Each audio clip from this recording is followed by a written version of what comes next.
Bien, on se retrouve ici dans un lieu exceptionnel qui est le pavillon Le Doyen à Paris, Champs-Élysées. C'est un moment important d'un point de vue professionnel puisque nous allons pouvoir déguster avant la mise en bouteille, et quand je dis avant, c'est plus d'un an avant, la mise en bouteille du millésime 2021. Millésime assez chaotique, nous en parlerons tout à l'heure, puisque les conditions climatiques ont été assez particulières. Souvenez-vous de la gelée. C'est l'occasion ici de rencontrer une cinquantaine de vignerons bordelais. Et la particularité de cet événement, c'est de goûter les vins selon les sols. C'est-à-dire que toute l'organisation se fait avec la typologie du sol. Donc tout un périple géosensoriel, bien entendu, mais qui met surtout en avant le travail des vignerons.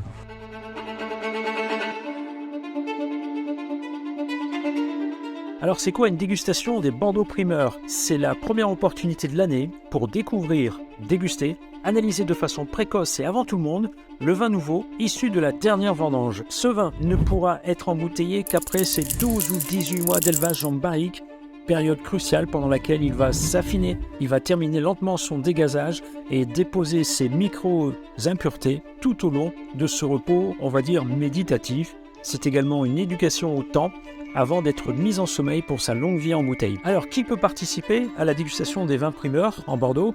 Mais ce sont les professionnels de la vente, les dégustateurs, la presse concernée. Et pourquoi cet événement est important pour moi en tant que consommateur aussi? Eh bien, c'est pour s'informer, acheter à bon escient 2 ans à l'avance, c'est important. Et vous faites ces achats auprès des négociants, sur Internet aussi, pourquoi pas, avec des conditions avantageuses puisque les prix peuvent être inférieurs de 20 à 30%. Et il faut surtout prendre en compte les avis donnés par les spécialistes avant de vous décider et avant aussi de saisir les opportunités de dégustation. Ici, c'est comme tous les ans, maintenant depuis une vingtaine d'années, on présente à Paris, tous les ans au mois d'avril, en même temps que les primeurs à Bordeaux, mais on délocalise un peu. C'est une dégustation par les sols, par les terroirs. Pour nous, c'est très important, c'est l'ADN un peu d'entreprise. Hein. Donc, on a un sens de dégustation qui est très géosensoriel. On veut vraiment que les gens aient une sensation un peu ascendante dans la dégustation, c'est un peu important. Et puis remettre un peu le sol au centre de la dégustation. Je suis ravi que cette méthode d'analyse sensorielle, qui remonte un petit peu aux fameux gourmets d'il y a quelques siècles, au Moyen-Âge, et je pense que c'est une dégustation d'avenir, et on va mettre un petit peu de côté tout le cérémonial. Millésime 2021, on va en parler un peu. Le millésime qui suit une trilogie absolument magnifique à Bordeaux, 18, 19, 20. Millésime ici beaucoup plus classique. Alors les gens n'aiment pas utiliser le mot classique parce qu'on se dit tiens, ça va être végétal. Pas du tout. 2021, millésime de détail. C'est comme ça que je le classe. Parce qu'en fait, tout s'est joué sur une somme de détails. Un hiver extrêmement pluvieux, millésime précoce. On part avec du gel, pas mal d'impact. Derrière, un printemps toujours compliqué, chaud et humide, typique du sud-ouest.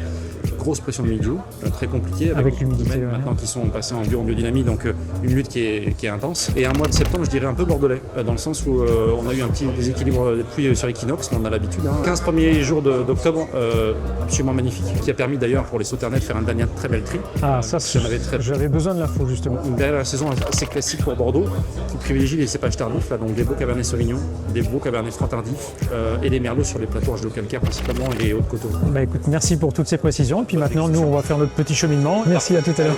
Au revoir.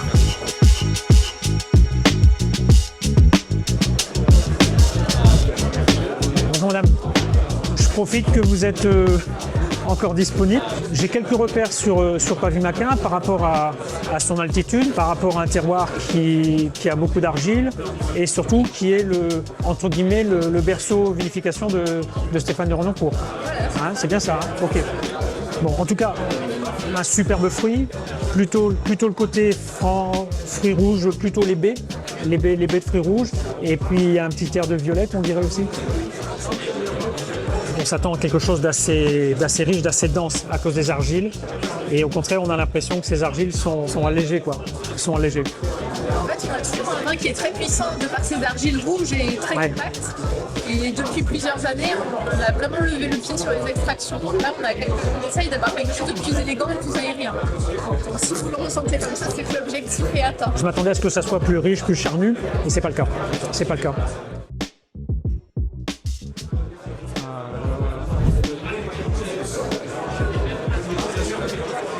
Bonjour monsieur.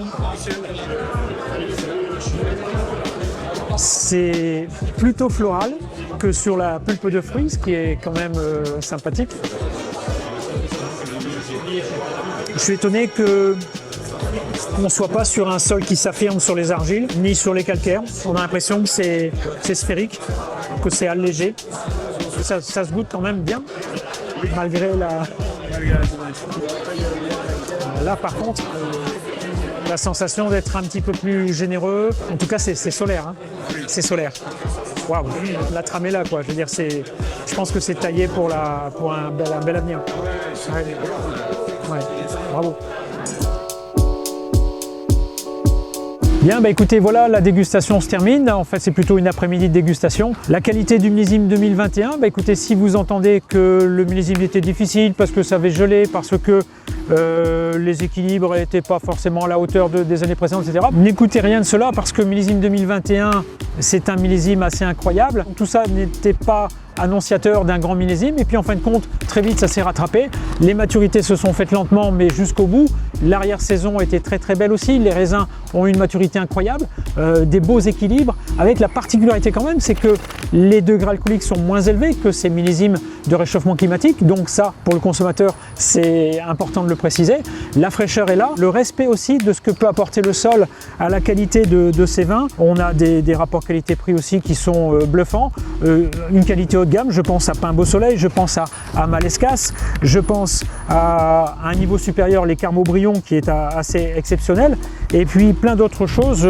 pas Vimaquin parce que c'est un grand classique de la maison, bref, que de jolies choses sur ce millésime 2021. Donc soyez attentifs, écoutez bien les résultats, la presse, et vous verrez qu'on en parlera pendant très longtemps.